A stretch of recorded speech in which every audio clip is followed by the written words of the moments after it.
Hey guys, welcome back to another video. Today we're going to be doing something different. We're going to be installing a cabin air filter on an 01 Audi TT. So if you're new to here, make sure to like this video if you like it and subscribe to my channel. Thanks. So if you need a cabin air filter, I'll put a link down in the description below. Let's get to it. Once you've purchased your cabin air filter, the only tools that you're going to need are right here, your hands. So first step, go to the engine bay, remove weatherproofing just a little bit, and then pop this little bad boy back up just a little bit. You can see it's kind of got like a little plastic thing, and I'm just gonna, that's not gonna work.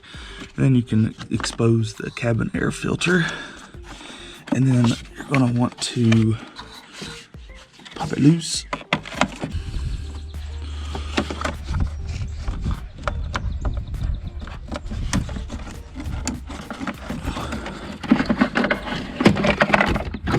Boom. So next you want to take the old air filter, take this piece off. You want to clean that off pretty good. Set it to the side, and then notice you have these little holes, okay, and they're facing up on both sides. Your new one also has holes on each side. And I'll put a link, like I said, to in the description below for this exact air filter, so that way you shouldn't have any problems on your Audi TT MK1. This one is specifically an 01. So, old air filter, throw it to the side. Take the new one. You're gonna lay this in there just like that.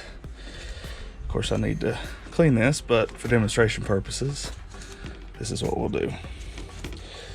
Put the new one on, and it's a little bit, looks like it's been, that one's been damaged a little bit, so we'll just get that nice and snug, and then we'll install it. Alright, so when you do this, make sure that your edges are nice and snug, and these clips face the front. Make sure that they're good and snug, otherwise make sure it won't fall out, because whenever you stick it in there, if it falls out, you'll have a hard time getting it seated in there. So here we go. Through there, just slide it straight in, kind of get a good idea of where it goes and how it sits, and then just pop it in there, and then make sure those clips are in there good, and voila, close that back, put your weather stripping back on, and you guys are good to go. All right, if you like this video, give me a thumbs up. Hit that subscribe button for me. Again, the product description or the link is in the description below. Thanks for watching. Have a great day.